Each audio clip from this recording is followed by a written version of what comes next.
Halo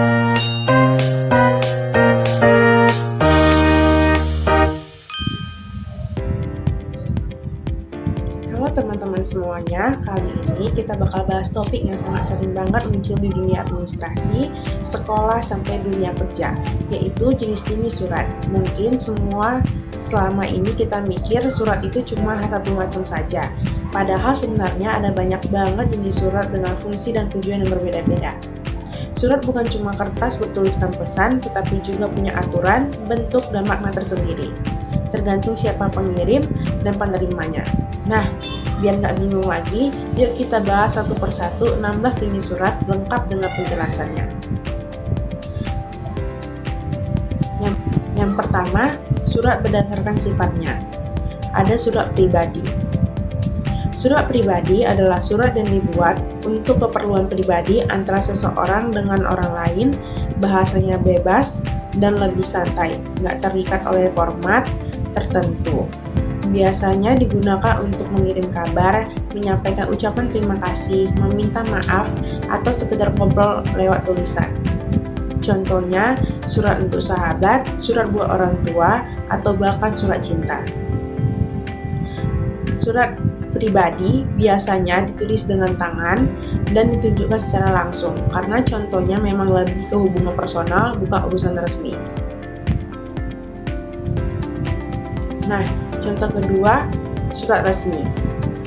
Kalau surat pribadi bersifat bebas, surat resmi sebaliknya.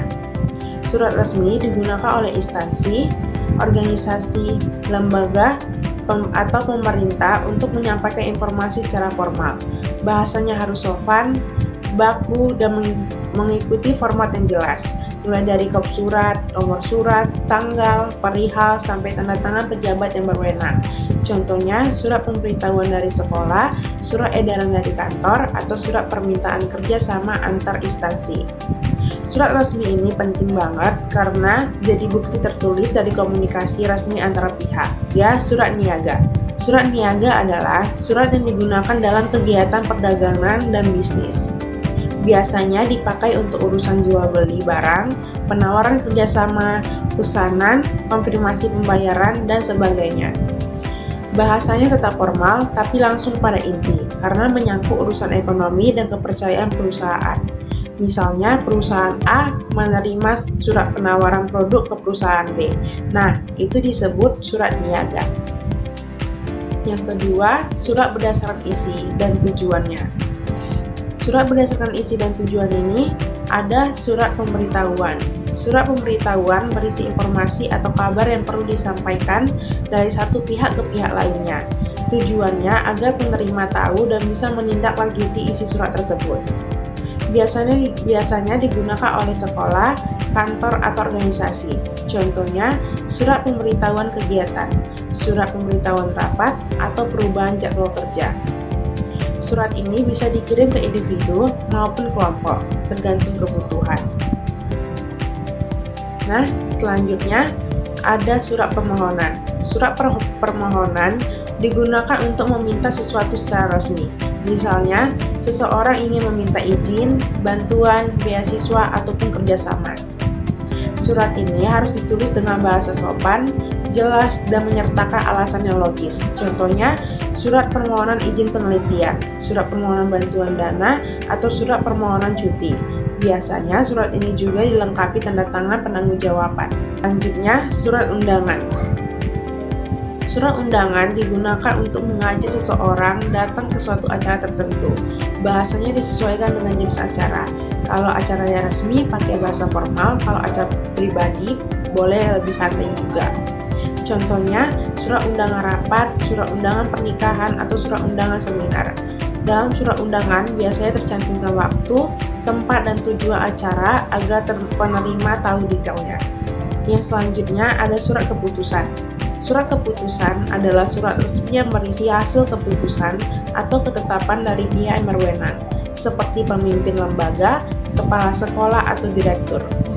Biasanya digunakan untuk menetapkan sesuatu secara formal dan sah.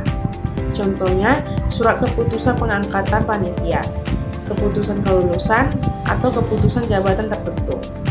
Surat ini bersifat mengikat dan punya kekuatan hukum di dalam organisasi atau lembaga yang mengeluarkannya. Surat selanjutnya, surat tugas. Surat tugas adalah surat yang berisi perintah kepada seseorang untuk melaksanakan tugas tertentu. Biasanya dibuat oleh atasan atau pimpinan. Contohnya, guru yang ditugaskan mendampingi lomba, pegawai yang dikirim pelatihan, atau panitia yang ditunjukkan memimpin acara. Surat ini penting karena jadi dasar resmi bahwa seseorang memang ditugaskan oleh lembaganya.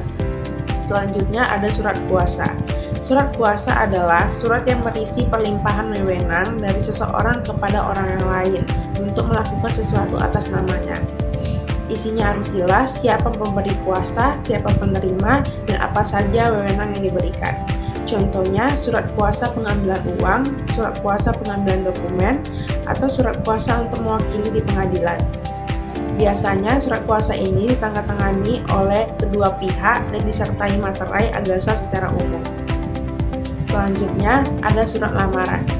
Nah, surat lamaran adalah surat yang dibuat oleh seseorang untuk melamar pekerjaan di sebuah perusahaan atau instansi tertentu.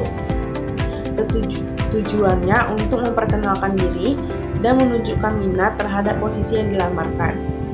Surat ini biasanya berisi data pribadi singkat, pengalaman, dan alasan mengapa pelamar cocok dengan tujuan dan posisi tersebut. Biasanya disertai dengan CV, fotokopi ijazah, dan dokumen pendukung lainnya. Selanjutnya ada surat pengantar. Surat pengantar berfungsi untuk menyertai dokumen lain agar lebih resmi. Biasanya dibuat oleh pihak instansi untuk menjelaskan maksud dari dokumen yang dikirim. Contohnya surat pengantar magang, surat pengantar penelitian, ataupun surat pengantar administrasi ke instansi lainnya. Dengan adanya surat pengantar ini, pihak penerima bisa lebih mudah memahami tujuan pengirim dokumen tersebut. Nah, surat selanjutnya itu ada surat perjanjian. Surat perjanjian berisi kesepakatan tertulis antara dua pihak ataupun lebih. Tujuannya untuk menghindari kesalahpahaman di kemudian harinya. Contohnya perjalanan kerjasama, perjanjian sewa, atau perjanjian jual beli. Surat ini harus ditandatangani oleh semua pihak yang terlibat dan biasanya menggunakan materai agasa secara hukum.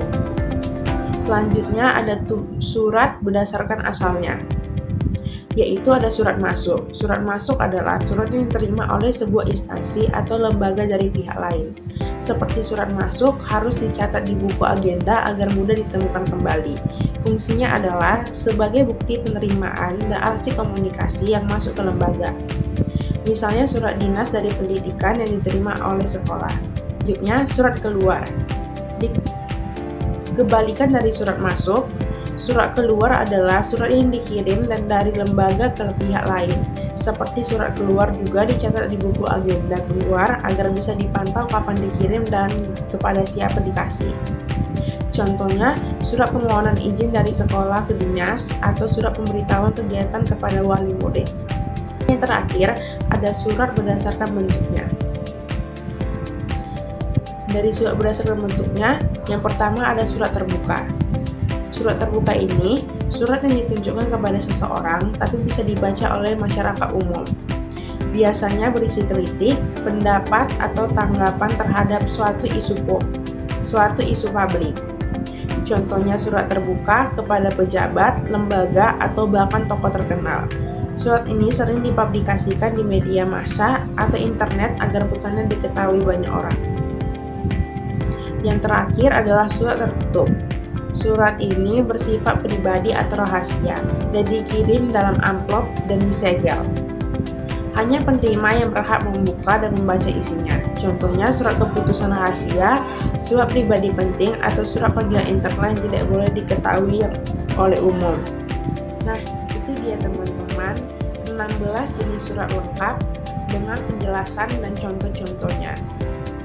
Ternyata dari surat yang sederhana sampai yang formal banget, semuanya punya fungsi dan peran penting dalam kehidupan kita. Sekian dari video saya, terima kasih, bye-bye.